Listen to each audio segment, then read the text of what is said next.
सनातन धर्म संस्कृति चैनल को लाइक व सब्सक्राइब करें और बेल आइकॉन दबाकर हमारे धर्म प्रचार प्रसार कार्य को शेयर करें। 14वां अध्याय। दक्ष की 60 कन्याओं का विवाह। ब्रह्मा जी बोले, हे मुनिराज, दक्ष के इस रूप को जानकर मैं उसके पास गया। मैंने उसे शांत करने का बहुत प्रयत्न किया और सांत्वना दी। मैंने उसे तुम्हारा परिचय दिया।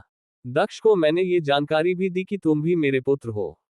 तुम मुनियों में श्रेष्ठ एवं देवताओं के प्रिय हो।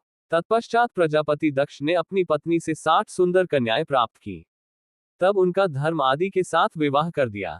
दक्ष ने अपनी 10 कन्याओं का विवाह धर्म से, 13 कन्याओं का ब्याह कश्यप मुनि से और 27 कन्याओं का विवाह चंद्रमा से कर दिया।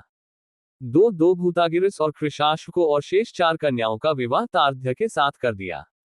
इन सब की संतानों से तीनों लोक भर गए।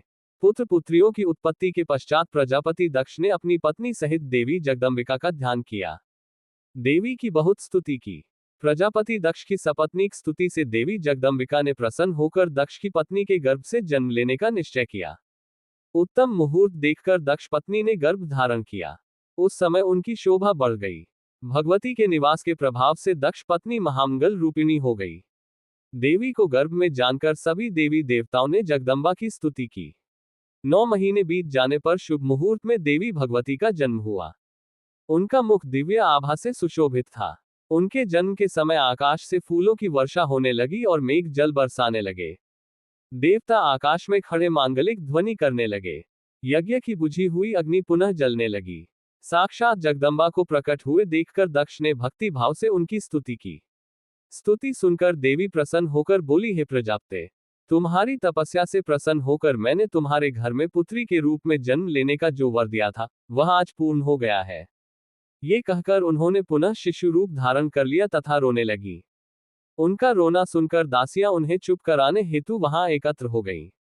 जन्मोत्सव में गीत और अनेक वाद्य यंत्र बजने लगे।